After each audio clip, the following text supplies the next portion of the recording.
after his last arrest and extradition to the United States. Okay. Also, although he was arrested many times and escaped from prison many times. Seen that video. I mean, you have El Mayo Zambada in U.S. custody. You had Mexico send 40 top cartel heads to the U.S. as an offering, and now you have El Mayo Zambada sending threatening lawyers to the federal government in Mexico, saying that if you don't release me, this is going to destabilize regional politics in Mexico. And the same lawyers that delivered this letter to the consulate are now being found pictured with all of the top-ranking members of the federal government, including Claudia Sheinbaum, in the past 5 years. So there's a direct link, and people can call me like paranoid. Claudia Sheinbaum went on her press briefing saying like, I've met a lot of people online. I've met a lot of people. I don't know who these people are. I didn't know that they were the lawyers of El Mayo Zambada, the biggest cartel in Mexico. But there's several pictures of her shaking hands and like being with some of these, and also some of these lawyers basically receiving recognitions for their whatever, basically. And you believe it was very obvious to be able to find out who they were attached to? I mean, yeah, and now it's even more obvious because they're trying to get him sent back to Mexico. And the government in Mexico is very adamant about that. They want him back. Yeah, I would want him back too, because I know what he like. If what we assume he knows is true, he probably has a ledger of every single politician, government official on both sides of the border from the past 40 years. You think he's got a dead man switch? I would if I was him. All right, so let's talk about that. There's so much on the bone here, people. We're going to come back around to things. So we got Ed here for the day. We'll get to it. So I know you're thinking about different things out there. We'll come back to some stuff. But on the El Mayo thing, when this went down, I believe it was like last July, August. Yeah. He essentially, you have El Chapo's sons in custody in the United States.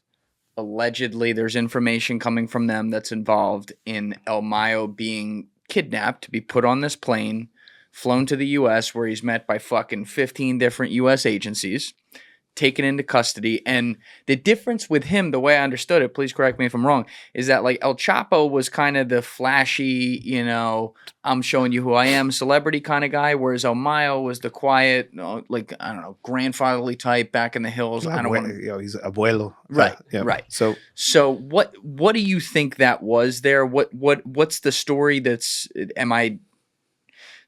Is the story being told far more shallow than it actually is? So, like, what I'm gonna state, it comes from three sources. Okay.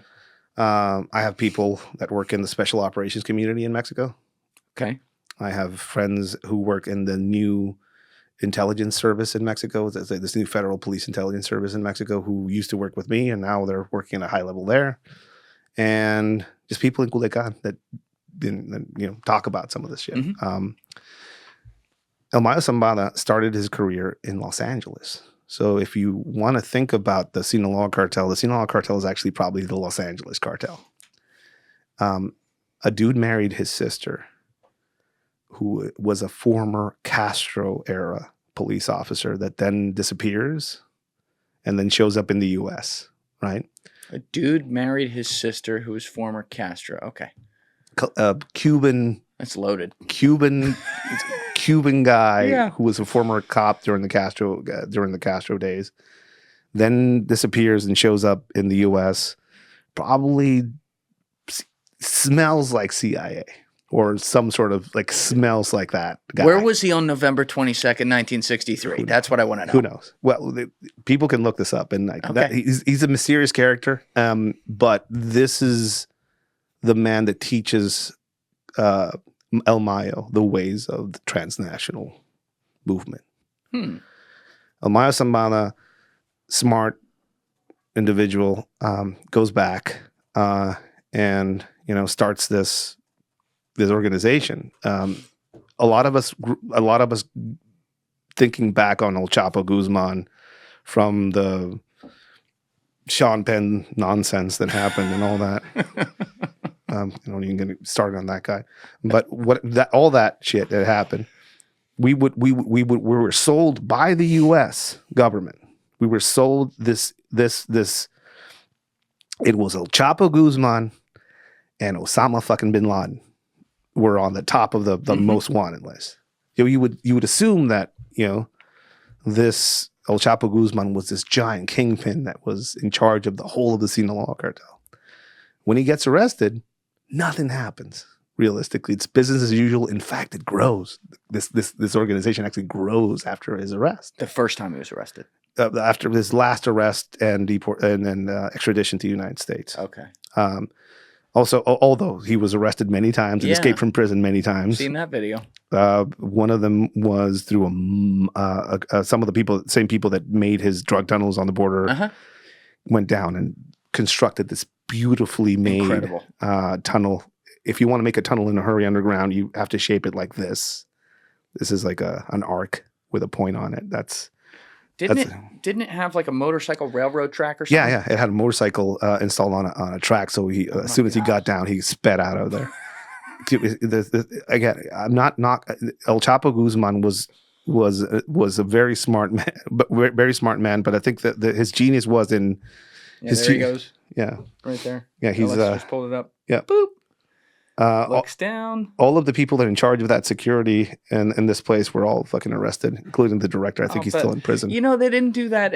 I feel like we never heard from Epstein's people when that went down. I don't know if we heard from these people again, but doop, doop, doop, gone. Yeah. Right through the back of the shower. Yeah, and also the fact that he was on the ground floor of that prison is completely suspect in my mind. But like, whatever. This is the last time he escaped from prison. The first time he escaped from prison, supposedly, they put him in a laundry cart. Yes. And that's all bullshit. He walked out of that prison. The government in uniform went in there, grabbed him, and walked him out of that prison. That's probably what happened. Why do you say that's what happened? Because the government down there at that time was extremely corrupt and their money could move mountains down there. Yeah, but don't you think they would have at least made it look good? They said, all right, get in this laundry cart, buddy. It was before cameras. So like they just got him out. Cameras. They just got him out. Okay. El Mayo Zambada during all this circus that's going on is quietly living in the mountains, controlling this vast empire of drug irrigation. He's an interesting character. Only appeared in a few interviews. I think his last interview was with a guy from a magazine in Mexico, Proceso. And I think he had another one that recently came out. But he was like kind of bothered by the fact that they would mention El Chapo in his interviews and stuff like that. He was like kind of shy about, or kind of like sore about the fact that Chapo was getting more coverage, I guess, in a lot of ways. Yeah. So he played it smart. He was quiet about things.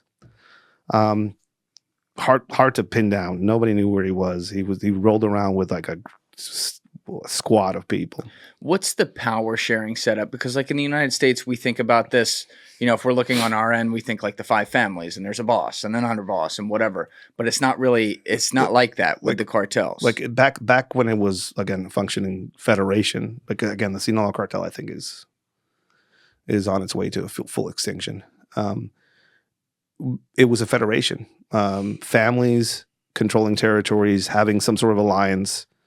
We're not going to fuck with each other. We're going to band together and fight other people. And El Mayo Zambada seemed to have the Vito Corleone type strategy of investing in people, investing in political careers, investing in businesses on both sides of the border. So he played it cool. He played it quiet. Favors here, favors there. El Mayo Zambada was the one that actually negotiated the release of El Chapo Guzman's sons when they were abducted by the head of the New Generation cartel, El Mencho. When was this? Oh, this is like a while back, probably 9 years ago, 10 years ago. They some of El Chapo Guzman's sons ventured into New Generation cartel territory and were abducted in mass. Supposedly, El Mayo Zambada was the one that negotiated this directly with the head of the New Generation cartel. So again, this is a very astute individual who has this level. And I think around that time is when you start seeing a split in these families, I guess. You have the remnants of El Chapo, his sons, now taking care of business in Culiacan. How many sons does he have total? Do we know? I'm at the top of my head. I don't know exactly how many, but there's a few. There's a few wives, a few girlfriends. There's some twins that are living in the United States right now with Emma. So there's a lot of them. Oh, right, the kid. Yeah. There's a lot of them. Right now, the one on the top of the list is Archivaldo. Archivaldo is the last remaining son of El Chapo Guzman who was actually actively in control and moving things around down in Culiacan, the capital city of Sinaloa. It's their last bastion of control, basically. I don't think he's in Culiacan, probably. He's probably somewhere else, probably maybe even in another country right now hiding. I would. But he's basically at the top of the most wanted list, both by the Americans and by the Mexican government right now. How do you call the shots in such a violent world living in another country? Having lieutenants on the ground that you trust directly who are on the payroll. How can you really trust them, though? There's no really, I guess. But we just saw the mass arrest of 4 of his top lieutenants in Culiacan by Mexican Special Operations. They found a tunnel in the house that they were hiding in, by the way, Barrion, that led right into the sewer system. Very Chapo-esque. But you see these organizations and the way they operate in places like Culiacan. So, and the abduction of El Mayo Zambada is like key. So if people want to uncover this, like exactly what's going on, El Mayo Zambada is asked to participate in this political meeting. There's a guy that runs a university, and the governor of Sinaloa have a dispute, and he's asking El Mayo to kind of like, hey, can you mediate this? Yeah. El Mayo Zambada is compadre. It's a compadre, basically. He's the godfather of one of the sons, or like some sort of like familiar relationship there. So he says, yeah, I have to go to kind of solve this issue. So he shows up to this ranch, and it's not that, the person that he was there to help out gets shot. He says this in this letter that he writes about his abduction, and then he gets probably blindfolded and gagged and they put zip ties on him, and he gets hurried onto a plane. The guy that was shot in that meeting, Nemesio Cuen, the Sinaloa State Prosecutor's Office says that he was shot at a gas station, and they produced this video of him being shot at a gas station, which didn't happen. But they produced this video and said, oh, he was shot at this gas station. No, it's like a video of somebody getting shot at a gas station. And they just said it was him. Yeah. Okay. So basically they're lying about his murder. Yeah. So that means the Mexican government is trying to cover up some shit there, maybe. But not the Mexican government, the local government, the state level government. So the state level governor says that I wasn't there for that meeting. I went to the U.S. He wasn't in the U.S. He's probably somewhere in that meeting. He's a Morena party candidate, so he's part of the federal ruling party. So there's some shame there. And supposedly one of El Chapo Guzman's sons organized all this, accompanies El Mayo on a plane that flies into the U.S. And the rest is kind of history.